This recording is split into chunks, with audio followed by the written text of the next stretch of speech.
मराठवाड्यासाठी water grid तर लातूरसाठी soybean केंद्र उभारणार, काँग्रेस प्रदेश नाना पटोले यांनी दिला शब्द। विक्रमी मताधिक्याने लातूर ग्रामीण मतदारसंघातून धीरज देशमुख यांना निवडून देण्याचं केलंय आवाहन। आदरणीय विलासराव देशमुख हे माझे राजकीय गुरु होते। लातूरच्या ग्रामीण भागातील शेती 12 महिने ओलिताखाली असावी हे स्वप्न आदरणीय विलासराव देशमुख यांचे होते।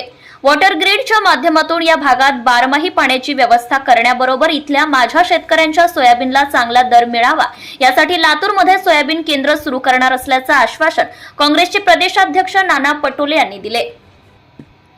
लातूर ग्रामीणचे काँग्रेस महाविकास आघाडीचे उमेदवार धीरज विलासराव देशमुख यांच्या प्रचारासाठी रेणापूर येथे आयोजित जाहीर सभेत ते बोलत होते।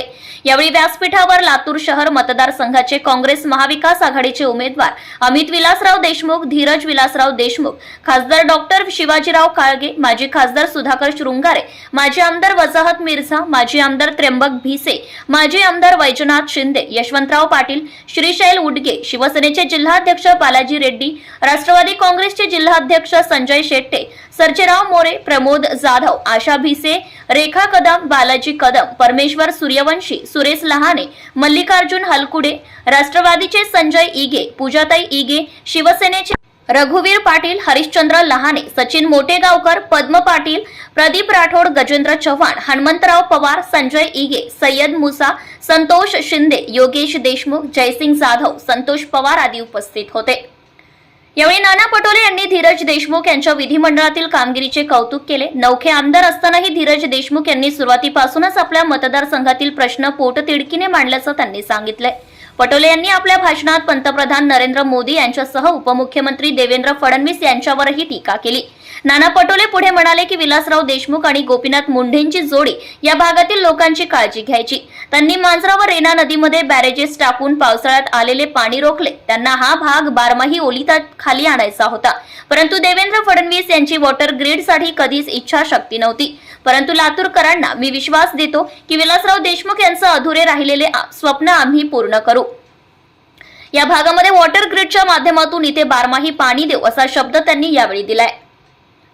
देवेंद्र फडणवीस हे फक्त मोठमोठ्या योजनांची घोषणा करतात, मेगा भरती म्हणायचं आणि दुसरीकडे पेपर लीक करून बेरोजगार युवकांची फसवणूक करायची, हेच काम त्यांनी त्यांच्या कार्यकाळात केलंय असा आरोप त्यांनी केला। महायुतीचे हे महाभ्रष्ट सरकार मेंदू नसलेले सरकार आहे। कसलाही विचार नसलेले हे सरकार महाराष्ट्र गुजरातला कसे विकता येईल हाच विचार करताना दिसते।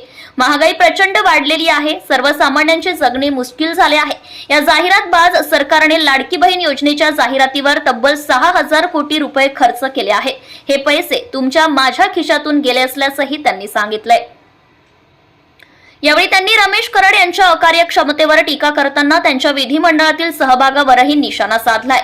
विधान परिषदेच्या उपसभापती परंतु त्यांना ओळखत नसल्याचं त्यांनी सांगितले। त्याचबरोबर धीरज देशमुख यांच्यासारख्याच कार्यक्षम उमेदवाराला यावेळी 1.5 लाखाचे मताधिक्य विजयी करण्याचे आवाहन नाना पटोले यांनी केले। भाजपाला आरक्षण संपवायचे आहे। भाजप सरकार आरक्षण व्यवस्थाच संपवण्याचा घाट घालत आहे। यासाठी त्यांनी बाळकृष्ण आयोग नेमला असून त्यानुसार SC ST प्रवर्गातील ज्यांनी धर्म परिवर्तन केलंय त्यांना SC ची आरक्षण लागू न करण्याची शिफारस करण्यात आली आहे। तशीच अवस्था ST ची आहे, यांना मनुस्मृती लागू करायची असल्याची टीकाही पटोले यांनी केली आहे। तसेच देवेंद्र फडणवीस यांनी 2014 मध्ये मराठा आणि धनगर समाजाला आरक्षण देण्याचं आश्वासन दिलं होतं, मात्र आरक्षण देण्याचा विषय राहिला बाजूला। यांनी जातीमध्ये भांडणे लावण्याचं काम केलंय, त्यामुळे मनुस्मृती लागू न होण्यासाठी झाली नाही पाहिजे, लागणार आहे। त्यासाठी काँग्रेस शिवाय पर्याय नसल्याचं मतही पटोले यांनी यावेळी व्यक्त केलंय। महायुतीच्या भ्रष्टाचाराचे लोण गावापर्यंत आले अमित देशमुख। भाजपने दलित नेते सुधाकर शृंगारे यांच्यावर अन्याय केलाय, त्या अन्यायाला त्रासाला कंटाळून त्यांनी काँग्रेस पक्षात प्रवेश केला। त्यांच्यामुळे जिल्ह्यात काँग्रेसची शक्ती वाढली असल्याचं माजी मंत्री आमदार अमित विलासराव देशमुख यांनी म्हटलंय। तर ते म्हणाले महयुतीच्या भ्रष्टाचाराचे लोण गावापर्यंत आले। सरपंचाला कमिशन दिल्याशिवाय निधी मिळत नाही हे सांगताना त्यांनी सध्या किती लाच घेतली जाते याचं दरपत्रकच वाचून दाखवलंय। अशा महायुतीला आपण मतदान करणार का असा सवालही त्यांनी मतदार राजांना केला आहे। या महायुती सरकारने जातीमध्ये तेढ निर्माण केली। गुण्यागोविंदाने नांदत असणारी गावेही विभागली गेली आहेत। शाळेतल्या मुलांचेही गट पडलेले आहेत अशी खंत त्यांनी व्यक्त केली आहे। तर महाराष्ट्रद्रोही भाजपला रोखायचे आहे, धीरज देशमुख यांचं वक्तव्य. केंद्रातील भाजप सरकारने गेल्या 10 वर्षात दिलेली आश्वासने ही खोटी आणि फसवी होती. या फसव्या भाजप सरकारचा मुखवटा फाडून धडा शिकवण्याचं काम महाराष्ट्राच्या जनतेने लोकसभा निवडणुकीत केलंय. त्याचप्रमाणे यापुढे देखील भाजपचा जो देशाचे विभाजन करण्याचा विचार आहे, देश विकण्याचा आणि दलितांवर अन्याय करण्याचा त्यांचा विचार आहे, तोच विचार या विधानसभा निवडणुकीत थांबवायचा असल्याचंही मत धीरज देशमुख यांनी यावेळी व्यक्त केलंय. लोकसभा निवडणुकीत भाजपाच्या विरोधात वारं होतं, मात्र विधानसभा निवडणुकीत भाजपच्या विरोधात वादळ आहे. हे वादळ आले आहे. जनतेने ही निवडणूक हातात घेतली आहे. विरोधक आम्हाला काँग्रेसने काय केले हे विचारत आहेत, मात्र भाजपकडून त्यांच्या मित्रांना जे आज विकले जात आहे ते काँग्रेसने केले असल्याचं उत्तर देत धीरज देशमुख यांनी भाजपवर सडकून टीका केली आहे. तसेच येणाऱ्या काळात महाराष्ट्रासाठी निवडणूक लढायची आहे. राज्यातील उद्योग गुजरातला जात असून शेतकऱ्यांच्या हक्काचे उद्योजक धनदांडग्यांच्या खिशात जात आहे. हे आपल्याला थांबवायचं आहे. या महाराष्ट्रद्रोही भाजपाला रोखण्यासाठीच आम्ही 2019 मध्ये महाविकास आघाडीचे सरकार स्थापन करून महाराष्ट्राला पर्याय दिला आहे. याच महाविकास आघाडीला लोकसभा निवडणुकीत जनतेने विजयाचा कौल देत भाजपाचा पुरखा फाडला असल्याचं मत व्यक्त केलंय.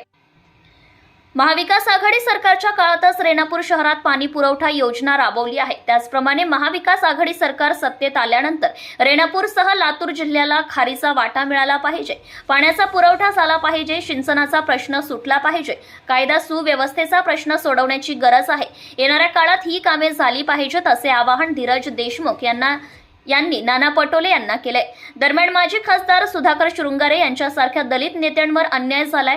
ज्यांनी हा अन्याय केला त्यांनी आमच्या नादी लागू नये असा इशारा आज धीरज देशमुख यांनी विरोधकांवर निशाणा साधलाय. Subscribe now and press the bell icon.